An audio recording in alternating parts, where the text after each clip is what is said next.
Hemos estado hablando acerca del Señor es mi pastor, pero tengo algo que decirles también. El día de hoy, ustedes no recibieron los boletines y nadie se ha quejado. ¿Qué ha pasado? Bueno, los boletines no se pudieron dar porque no funcionó el Verizon. Al parecer hay problemas por la zona de Kearney. Así que la próxima semana recibirán ya sus boletines. Sé que algunas de las personas los guardan porque en la parte final tienen siempre ilustraciones importantes. ¿Cuántos han leído esas ilustraciones? ¡Wow! Son muy importantes y uno los recuerda porque puede de esa forma evangelizar a otras personas. El día de hoy vamos a estar siguiendo la predicación número 2 del Señor es mi pastor. Y tengo algunas noticias. Las noticias solamente es que mantengan siempre los pequeños grupos que están abocándose semana a semana. Si usted aún no ha ido a los pequeños grupos, os invitamos a que vayan porque es de vital importancia el crecimiento espiritual. Así que cuando era usted pequeño y debía comer para levantarse y crecer, así nuestros cuerpos necesitan también oración, intercesión, gemir, oración continua, doblar rodillas para que el Señor siempre esté cubriéndonos. Así como el Señor es mi pastor, debemos ser fieles como ovejas a ese redil.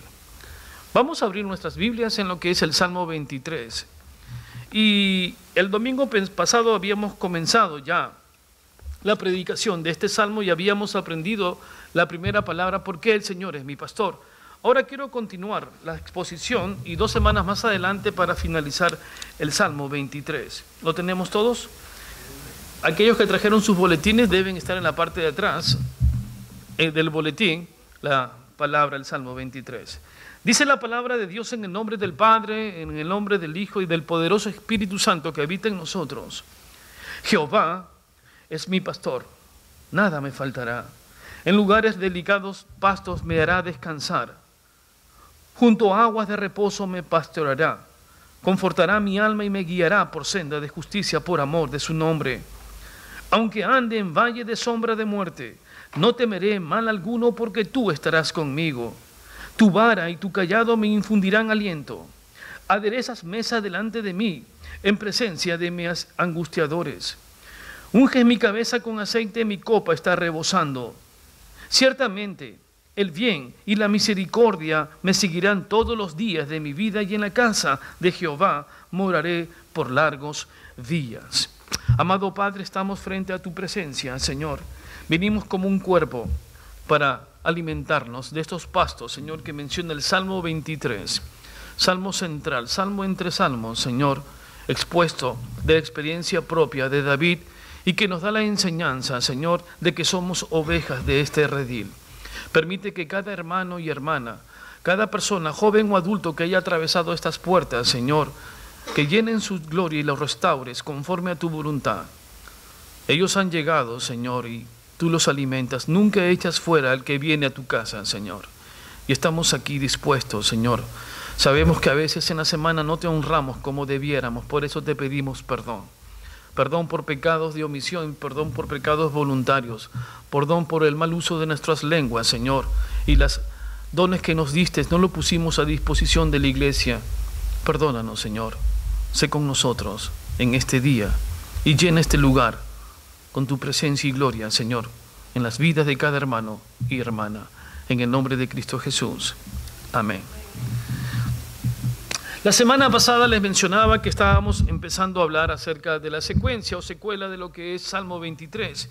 Y el Salmo 23 mayormente lo recordamos porque es el Salmo principal, el que mayormente aquellos que fuimos jóvenes y niños lo aprendimos en las escuelas dominicales. Hemos hecho también teatro acerca de lo que es el Salmo 23, y quiero detenerme en este Salmo en 2 palabras. Nosotros, pero antes, quisiera saber cuántos de vosotros saben el Salmo 23 de memoria. Espero que en las próximas semanas vamos a leerlo o vamos a hablarlo ya de memoria porque es de vital importancia aprender este Salmo, y creo que ya con las 4 exposiciones lo vamos a entender y saber. Quiero contarles que en mi experiencia tenía un amigo que también era un amigo pastor. Él vivía en mi país y un día él vende un auto. Este auto lo hace la transferencia, pero sin embargo nunca llega a una inscripción. No llega a inscribir el auto. Y como consecuencia de no la inscripción ni la transferencia de los documentos, ese auto a él le pertenecía, pero como lo había vendido a otra persona se cometieron muchos ilícitos. Entonces de un momento a otro llegan a casa, toca la puerta, lo esposan y se lo llevan a la comisaría. Él no sabía por qué se lo habían llevado. Lo esposan y le dicen que mañana tendrá que descargar lo que ha acontecido con su auto, que aún está a su nombre. Por lo tanto, hasta ese momento, él era culpable hasta que se pueda descargar. Sin embargo, él dice que lo agarraron, lo esposaron, lo sacaron de su casa y lo empujaron y lo tiraron en una celda fría. ¿Cuántos de ustedes han estado en una celda fría? Okay. Aquellos que han sido soldados muchas veces nos han tirado a la celda fría, pero por mal comportamiento. Y entonces está en la celda fría sin preguntar, no había cama, no había banco, no había nada, había una oscuridad y una humedad tal en las celdas. Y dice que en ese momento estaba pasando algo anormal, porque él vivía una vida normal y de un momento a otro termina en una oscuridad tal. Y le viene a la memoria, ¿qué voy a hacer ahora? Y ¿saben qué vino a la memoria? El Salmo 23.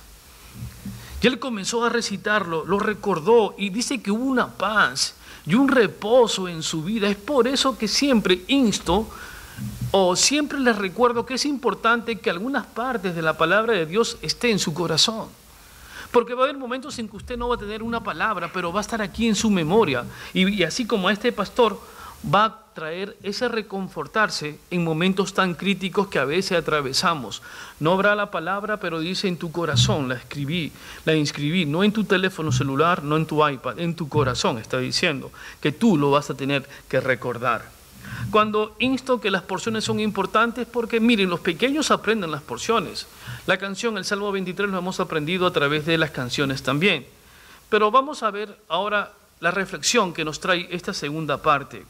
Esta es segunda parte del Salmo, y quiero recordarles algo. En el Salmo 22, ¿cuántos han leído el Salmo 22? Gracias, bajen el 22. ¿Saben que el Salmo 22 es acerca de qué? Es de la pasión de Jesús. En la última parte dice, Señor, Señor, ¿por qué me has desamparado? Dice, no está hablando acerca de eso. El Salmo 23 es el oasis, el Señor ya es mi pastor. Es importante cómo los comentaristas del siglo XVI, XV, aún en el año 400, llaman a este salmo la joya, la parte vital e importante del salmo. Hablan aún acerca del ruiseñor. No sé si conocen a los ruiseñores, pero los ruiseñores siempre tienen una forma de canto, aun cuando están bajando o subiendo, aun cuando se va, se puede escuchar aún el canto de ese ruiseñor. Este salmo siempre tiene que ser un canto en tu vida, en las desgracias o adversidades, o en la felicidad o en la angustia, siempre tiene que estar ese canto del Salmo 23. Porque el Salmo 23 trae a nosotros lo que voy a mostrarles ahora, paz y reposo. Este salmo, se lo dije también la semana pasada, que es un salmo que no tenemos que verlo desde el punto de vista poético, sino tenemos que verlo desde el punto de vista vivencial. ¿Cómo usted vive este salmo? No es que lo sepa de memoria, sino cómo está viviendo este salmo. En este salmo aprendimos de David que Jehová, que era su pastor, su líder, su consejero, era aquel que cuando se quebraba su patita, así como la oveja, el Señor la restauraba, era su consolador, era su mentor, era su doctor, era su maestro. Todo eso aprendimos cuando tenemos al Señor como pastor en nuestras vidas. Y nosotros muchas veces lo tomamos a la ligera, porque un día venimos por las puertas y dije, sí, acepté al Señor Jehová mi pastor, pero usted vive como si no fuera su pastor. Y ahí está la desgracia, porque usted pregunta, ¿por qué las bendiciones de este salmo no callan en mi vida? Porque estás viviendo como si Él no fuera tu pastor. Y David está viviendo, él tiene un compromiso. Ustedes saben que la oveja, así como otros animales, la oveja no tiene el instinto de poder alimentarse por sí sola. Esa es una de las características. Si usted manda una oveja, no caza ni una mariposa. La oveja está, me perdí, porque siempre se pierde la oveja. Sin embargo, los lobos cazan en manada, los leones, ellos sí tienen instinto, pero ¿saben cuál es el instinto de esa oveja? Que debe ser el nuestro. Ellos están tan seguros en su pastor que ellos pueden dormir descansadamente, tranquilamente, porque mañana tendrán pastos. Y eso es lo que quiero que usted y el que habla sintamos cuando dormimos. Mañana tendré lo que el Señor va a proveerme. Esa es la oveja. No viva como lobo con ese instinto, yo quiero. No, yo quiero vivir en el regazo del Señor. Las ovejas viven de esta forma. Y miren, y como oveja, David se entrega totalmente al pastor. y está viviendo en esa totalidad y lo sigue exclusivamente a Él, únicamente a Él. Su lealtad depende solamente de Él. Sus ideales solamente son los de Él. Y eso depende, ¿sabe de qué? Mi vida. Yo no sigo los ideales de otro hombre. He leído muchas filosofías y pueden ser buenas. He leído a Marx, a Hegel, póngale los filósofos que usted quiera, que más que solución lo sale enredado. Pero sigo a quién, al Señor. ¿Soy leal a quién? Al Señor. Porque por esa lealtad nosotros sabemos que estamos en un buen redil. Miren, cuando usted está dentro del redil del Señor, ¿qué sucede? Los de afuera dicen, miran, pobres ovejas, están atrapadas en esas púas, ¿no es así? Pero los que están adentro dicen, estamos seguros aquí. ¿Usted qué piensa? ¿Está viendo de afuera o está seguro adentro? Sin embargo, cuando estamos seguros adentro, usted quiere salir. No, yo soy la oveja, yo quiero salir. ¿Y qué va a pasar cuando se acerca a las púas? ¿No se va a dañar? ¿Cuántos de nosotros hemos dañado porque queremos salir de redil? ¿Ah? ¿Y qué hace el pastor? Agarra la oveja y le agarra la cola y hace así. ¡Fua! Ya que te quieres ir, vete. No, la ve herida. Quieres salir del regazo de Dios, pero debes mantenerte protegida por tu pastor. No te acerques, no veas las ilusiones que pueden haber allá afuera, las vanidades que pueden hallar afuera. La oveja está así, me gusta. Pero tienes que vivir conforme a la voluntad de Dios. Te gusta estar acá. Esta es la casa del Señor. Vosotros y el que habla somos ovejas, que tenemos un solo pastor y hay que ser leal al Señor. No tenemos que tener un corazón dividido, tenemos que tener una sola lealtad. Espera con el Señor y por lo tanto aparece este salmo. Nos vamos a detener en las primeras consecuencias de este salmo, las consecuencias de este salmo. ¿Qué pasa cuando Jehová es mi pastor? Habíamos dicho que nada me faltará, pero hay consecuencias en la segunda parte de la exposición. Lo primero que dice que Jehová es mi pastor, dice nada me faltará, en lugares de delicados pastos me hará descansar. Y nos vamos a detener en esta frase. El resultado de la relación es una provisión constante. El salmo es una figura en un lenguaje poético. Constante provisión significa Jehová Jireh. Jehová es mi proveedor. Y como pastor, ¿cuáles son las necesidades básicas de una oveja? Si usted fuera una oveja, vamos por un instante así todos así medio peluditos. Comer, la oveja dice, me gustaría un televisor. No, la oveja tiene que comer y lo que el pastor le va a dar son las necesidades básicas para su vida. Entonces él dice, en delicados pastos me hará descansar y junto a aguas de reposo me pastoreará. Lo que está diciendo que el Señor te provee de lo necesario y de lo básico para que vivas y debes estar agradecido porque Él provee. ¿O no te ha proveído hasta ahora? El que habla tiene 55, voy por los 56, ¿estoy joven aún? No creo, creo. Pero hasta aquí, Él me ha proveído. A usted también ha proveído. Y entonces, ¿por qué se queja?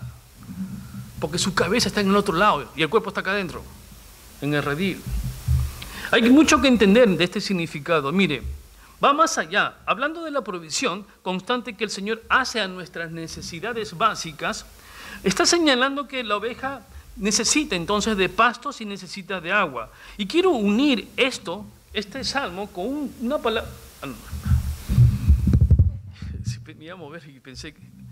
Voy a unir este salmo con una palabra que el Señor habla en el Nuevo Testamento. Él dice en el Nuevo Testamento, refiriéndose al mismo tema de pastor y oveja, él dice, yo soy la puerta de las ovejas.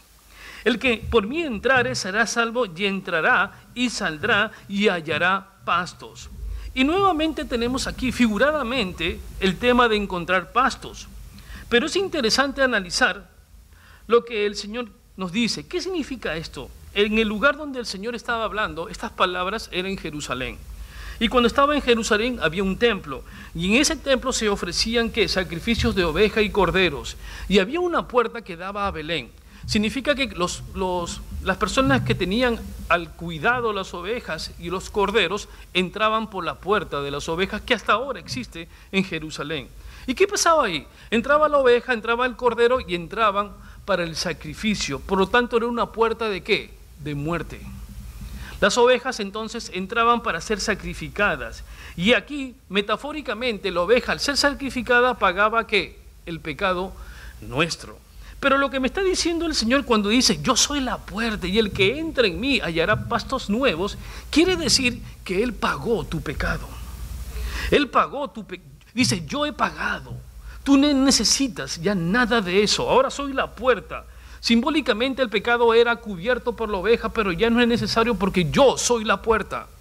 Y por aquí, cuando entres aquí, cuando me aceptes a mí, cuando sea tu pastor, cuando sea el líder, el mentor, el que te cuida, tu proveedor, tu padre, tu amigo, tu consejero, entonces cuando me aceptes vas a entrar por esta puerta y hallarás pastos nuevos.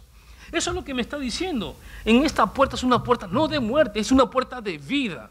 Es por eso que siempre insto a que usted crea en el Señor, no salga de su redil. Quiere decir entonces que Dios es una figura completa, es una figura acabada. Yo soy la puerta de las ovejas, es la puerta por la cual usted aceptó y ahora ha entrado a redil del Señor.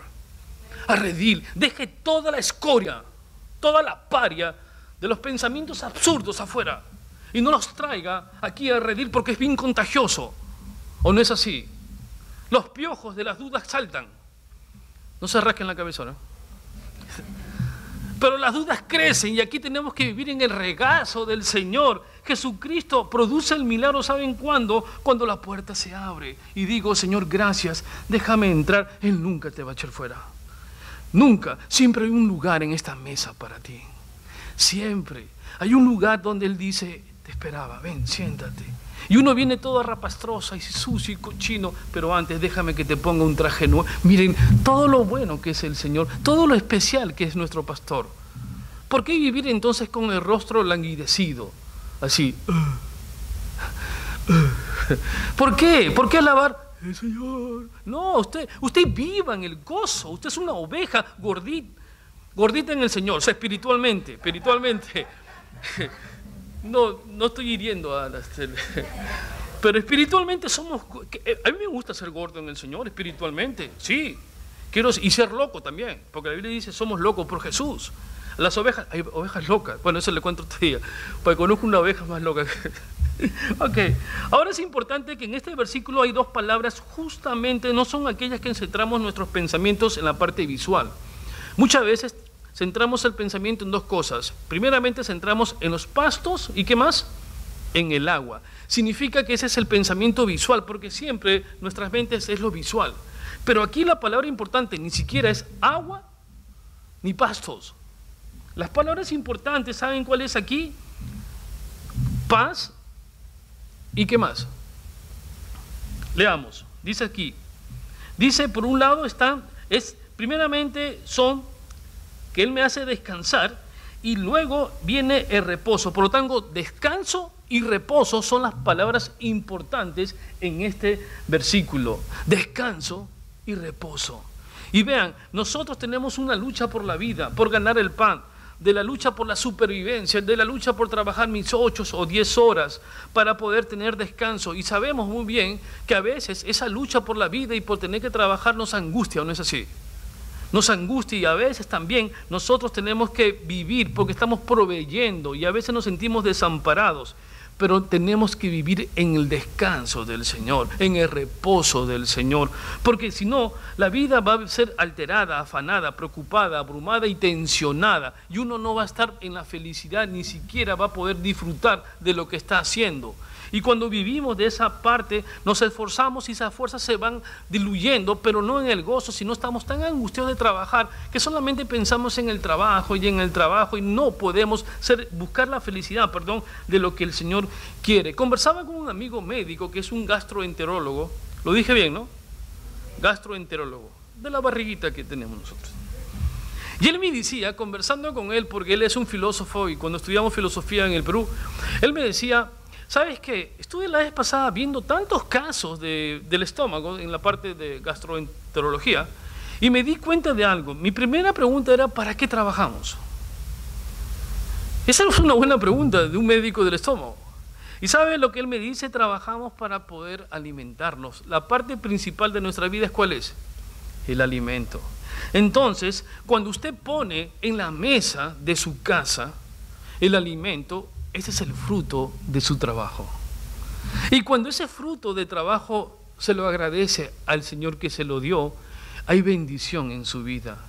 Y entonces nosotros decimos, este es el fruto, este es el momento, madre, padre, o hijo, hija, esposa, sentémonos ahora en la mesa, vamos a leer el Salmo 23 y dar gracias, porque este es el fruto, es la bendición, aquí está en esta mesa.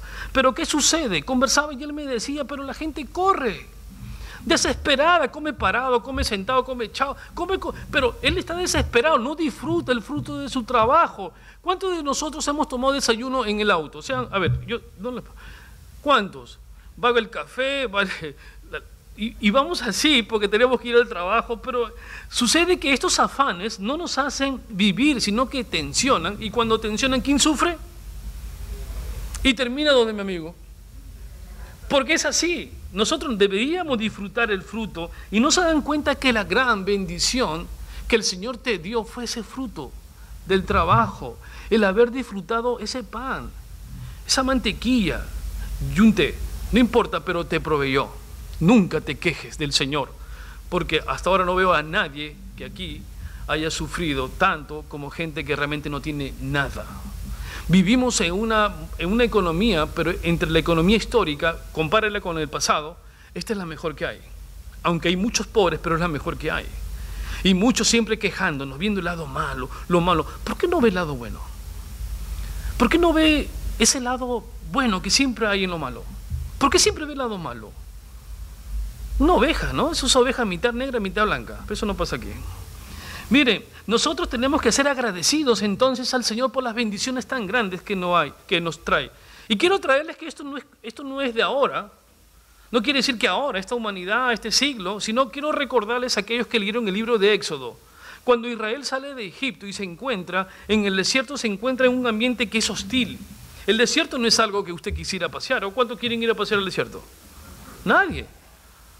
Y vean, no está el Nilo benefactor. El Nilo era lo que le daba vida, era el verdor. Y entonces ellos terminan allá por la península, cruzan el Mar Rojo y terminan en la península del Sinaí.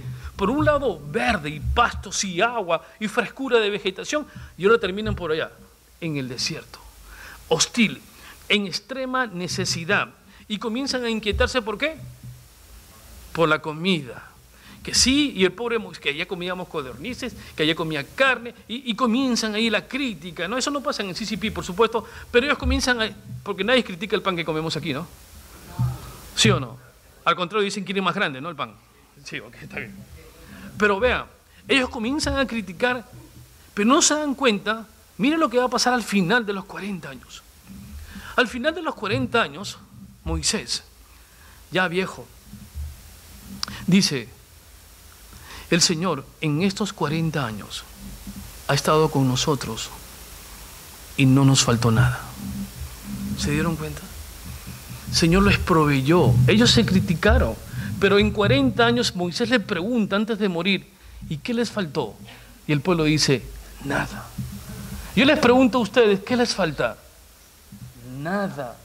Si le falta algo, es una oveja rara. No cante, Señor mi pastor. Pero hagan un balance. Vean, todos los que han leído esta historia en Éxodo recuerdan que ellos se criticaban que no tengo agua y que no tengo pan. Pero el balance real de mi vida, ahora a mis 56 años, es que no me faltó nada. Que busqué otras cosas tontas, en vanidades, pero al final el Señor no me las concedió. Y soy feliz, y debe ser usted feliz por eso. Quizás no tenga una casa propia como quisiera, pero el Señor tiene en su voluntad algo más grande para mí. Es su voluntad del Señor, su confirmación del Señor. No me dice, de repente esa tarjeta va a volar. No quiero que te angusties y estés en afanes para que luego pierdas la casa. No, mantente en mi regazo porque tu morada está arriba. Y eres propietario de esa morada por la sangre de Cristo Jesús. Así que si no tiene ahora una casa, sabe que tiene una morada en el cielo. Pero no la rente. El Señor mandó un día a sus discípulos. Esta es la primera parte. En Éxodo, 40 años, y le faltó algo. ¿Qué dice el pueblo? Nada. Vamos a la segunda parte. El Señor mandó un día a sus discípulos y le dice, los mandó a predicar y le da esta instrucción: no proveáis de oro, ni plata, ni cobre, ni en vuestro cinto alforja por el camino. Y los mandó y volvieron. Volvieron, se explicaron, hicieron todo, etc. Pero tiempo después, el Señor está saliendo para Getsemaní y como consecuencia para la cruz, para el monte de la calavera. Y le recuerda esto y le dice, cuando los envié sin bolsa, cuando los envié sin calzado, ¿les faltó algo? Y ellos dijeron, ¿también? Nada. ¡Wow! No nos falta nada en el Señor. Y aquí está. Nosotros tenemos que entender que el Señor, en nuestras luchas por la vida, Él siempre nos va a dar. Sé que ahora el maná no es gratuito, no cae del cielo, pero nosotros no tenemos que tener afanes ni vivir ansiosos. Si está usted afanado y ansioso, comienza a revisar su vida espiritual. Porque no le está faltando nada. El problema no está en el Señor, está en usted. Y cuando está en usted, usted se preocupa por los otros. Otros pueden tener en otro lugar y se angustia por tener más. No se angustie por eso. Basta su esposa, basta y sus hijos. No diga, porque hay personas que ya no quieren responsabilidad, no quieren saber responsable de su esposo. No quieren responsabilidad, si eso no es correcto. Tenemos afanes, pero nosotros tenemos que vivir diciendo nada, nada me va a faltar. Esta es la tercera, cuando el apóstol Pablo escribe a los filipenses, le dice, Dios pues suplirá. ¿Quién va a suplir? Dios. Todo lo que os falte. Wow. ¿Usted agarró esa promesa? Se le ha dicho, Dios suplirá todo lo que me falte cuando postula un trabajo, cuando su cuenta está en pique. Dios suplirá, eso es fe. La fe se camina entre tinieblas, no en luz. Es fe, porque usted no ve, se deja guiar. Qué hermoso es eso, ¿no? ¿Cuántos están en las oscuridades? Así. Y siempre no conoce al que va adelante, pero lo agarra. Nunca agarra a una persona. Eso es fe. La fe está en la oscuridad, pero quien lo guía es el Señor. Lo saca hacia la luz. No suelte porque se va a perder. Y dice entonces en Filipenses, conforme a que, miren, agrega, Él suplirá conforme a sus riquezas en gloria en Cristo Jesús. Entonces, es decir, que le está diciendo, manténganse en Cristo, manténganse firmes y busquen honrarlo solamente a Él. Y fíjese, les da un cheque en blanco. Este cheque en blanco es un cheque que le dice, suplirá todo lo que os falta. Es un cheque que dice arriba, todo. Yo les pregunto, cuando usted, aquellos que hacemos cheques, ¿usted pone en la parte de arriba todo? Pero este cheque dice todo lo que os falta y está certificado por la mano de Dios. ¿Qué está usted buscando? Vean, cuando usted compra una casa, el cheque tiene que ser ¿qué? Certificado y tiene que ser respaldado, pero aquí lo que Dios me está diciendo es que Él saca el cheque y pone todo lo que te falta. Así dice, no, así no hace. Lo pago yo. Ese es mi Dios. Ese es mi Dios. Entonces, ¿qué puede? Todo lo que necesito, Dios me lo concede. Él va a suplir mi necesidad. Mi Dios es el que certifica este cheque. Y dice, ¿y de dónde lo va a sacar? Vean, del banco. Pero el banco dice, de las riquezas en gloria en Cristo Jesús. No es un banco que te engaña. Esta es las riquezas en gloria en Cristo Jesús. Ese es el banco de Dios. Es el cheque que dice, todo lo que os falte, Él lo va a suplir. Póngase a disposición del Señor. El salmista descansa en el Señor y está diciendo que no está ansioso, que no está afanoso, que no tiene miedo al futuro, que a veces nosotros lo tenemos. ¿Qué va a pasar en el futuro? ¿Habrá tercera guerra mundial? ¿Llegarán los ovnis bailando cha-cha-cha? No. Comiencen a pensar cosas tontas y no tienen las... Ves que comienzan a pensar en el futuro, ¿qué pasa? No, pensar en el futuro es bueno, pero no te angusties. ¿Saben lo que es una angustia? Vamos a poner la definición de angustia, ¿ok? La angustia es esta. No pasa, pero usted cree que va a pasar, ya se enfermó. Usted cree, pero si pasa esto. Y si de repente pasa esto. Y usted se angustia. Y él dice, ¿por qué te angustiáis? ¿Acaso no es tu pastor? Miren, Él es mi pastor y hay que analizarlo así. Muchas veces estamos presionados por el futuro. Es bueno pensar en el futuro, eso sí es bueno. Porque uno tiene que saber que está trabajando para un futuro mediano o a largo plazo por un año, ¿no? Hacer un proyecto de 6 meses. Si el Señor me provee en los 6 meses, voy a hacer este proyecto, voy a invertir aquí, salgo con mi esposa, le doy todo el amor a mi esposa, la saco de paseo, pinto, cocino, barro, todo, hago todo. Porque cuando usted trata bien a su esposo, salimos bien recompensados. Pero cuando usted la trata mal, ni pida nada. Así que uno hace sus proyectos. El cheque, pero no le dice todo. No dice todo, no sea abusivo, hermano. Ok, muchas veces Mire, la clave de todo está en la confianza plena de ese pastor. Jehová Jireh, digan todos, Jehová Jireh, significa Dios proveerá. Vamos a ver lo que dice Pedro en su primera carta. Pedro en su primera carta está escribiéndole a los cristianos perseguidos, y estaban bien perseguidos, ¿eh? Esos eran perseguidos hasta la muerte. Pero él le dice, echad toda vuestra ansiedad, ¿dónde? Donde el Señor. Y hay que tener cuidado, esa ansiedad hay que depositársela a Él, para que usted pueda vivir en el regazo del Señor. Así como las ovejas que le dije, ¿cómo duermen? ¿Se lo dije o no? No. Voy a preguntarme a William, ¿qué pasó? Es que se lo voy a decir. Miren, las ovejas, sí se lo dije, ellas no cazan, claro, pero ellas duermen tranquilitas. Porque el que va a estar preocupado, ¿quién es? El pastor. Y si yo descanso en el pastor, entonces yo mañana cuando abra mis ojitos, el Señor me ha proveído. Yeah. Por eso nosotros tenemos que depositar toda mi ansiedad. Ejerciten la fe en el Señor. Quiere decir que hagan más importante este versículo en sus vidas. Vivan el contenido, vean la provisión que el Señor les da y empiecen a analizar su vida. ¿Cómo encaro mi vida espiritual? ¿Cómo afronto mis necesidades? Si sé que estoy dentro de redil, ¿por qué estoy entonces tan angustiado si sé que estoy comiendo del pan que el Señor me da?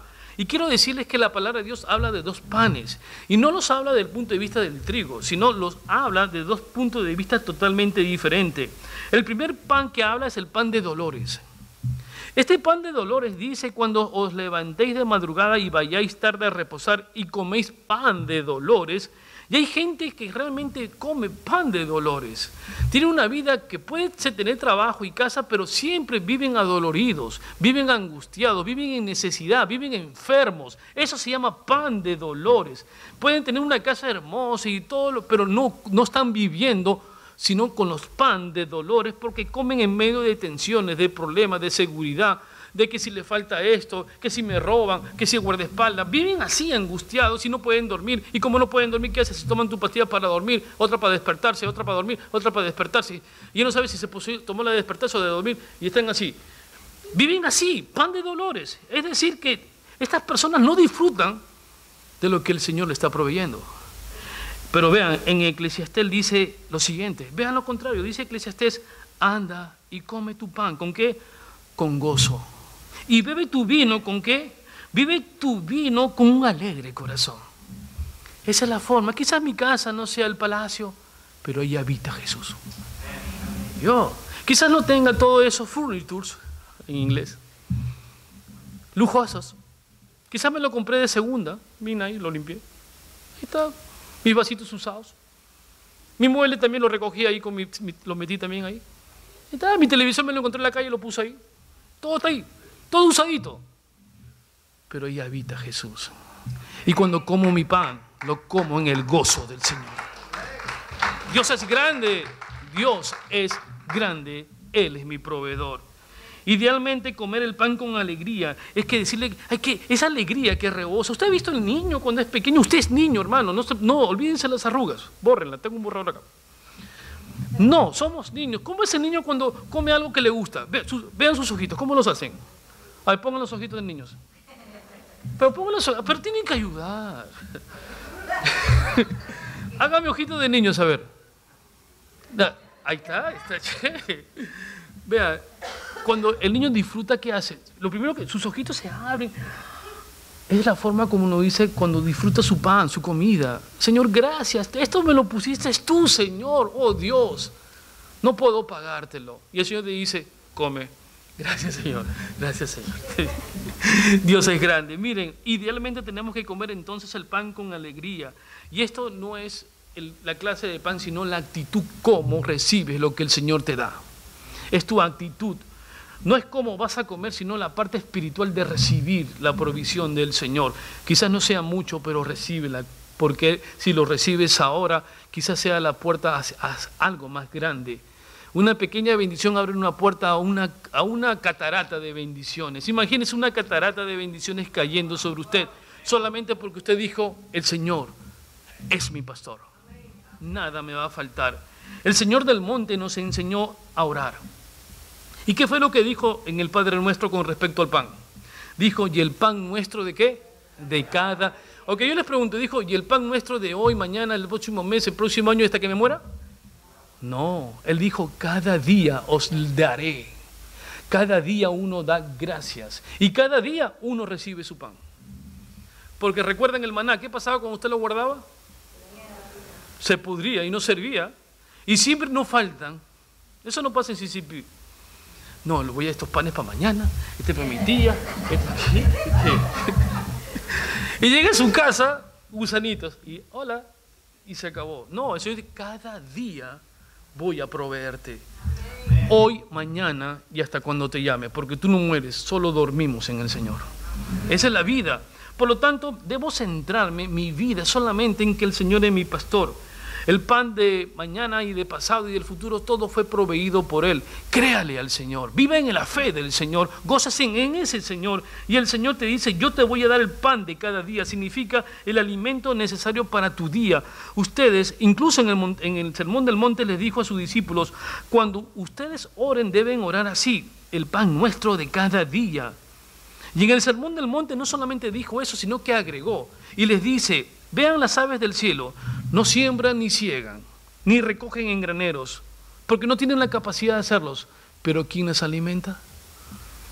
Dios. Mira los lirios, ¿quién los viste?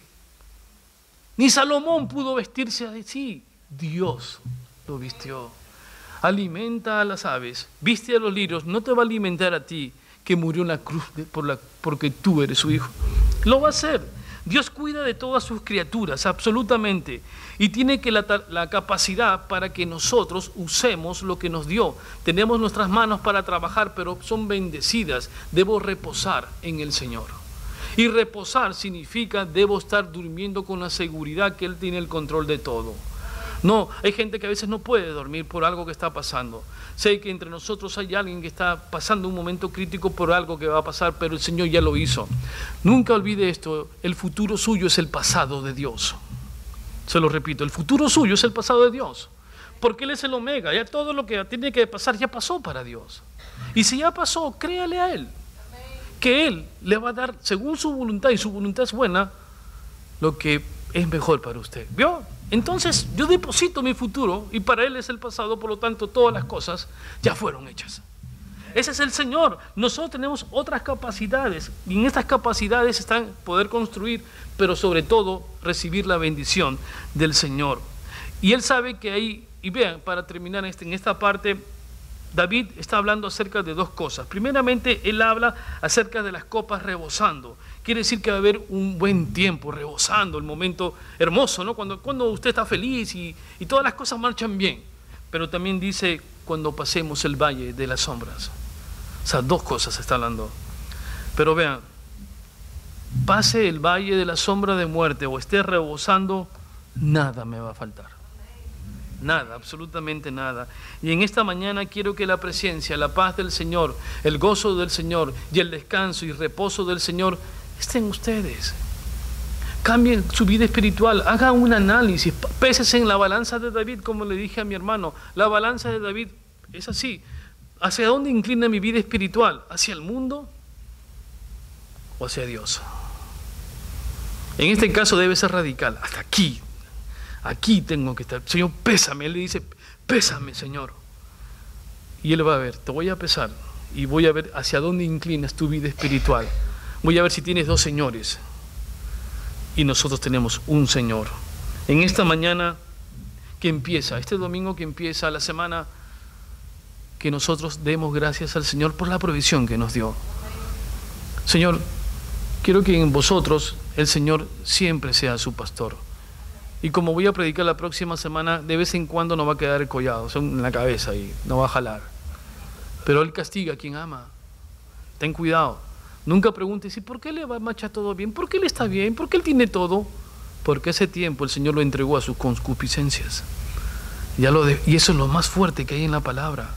Cuando el Señor ya lo entrega, eso lo ha entregado a Él mismo, eso es lo peor. Si te castiga, gracias Señor, porque te disciplina. Y cuando te disciplines porque eres una oveja que te gusta estar saltando, déjate que te discipline. Él te ama. No saltes mucho, porque de saltar en saltar no es bueno. No es bueno. Manténgase en este redil, en CCP, ese redil al cual el Señor los llamó. Vamos a orar y vamos a entonar El Señor es mi pastor nuevamente. Amado Padre, nos ponemos de pie en reverencia a nuestro Señor. Como ovejas venimos a este redil, Señor. Tú eres nuestro pastor. Nada me faltará, porque me llevarás a pastos delicados y a aguas de reposo, Señor. Oh Dios santo, Dios de poder, mira a este pueblo, a este remanente, Señor, creciendo. Permite que ellos crezcan espiritualmente, que te alaben, que te oren, que intercedan y giman, Señor, y que te den gracias porque tú hasta aquí nos has proveído, Jehová Jireh.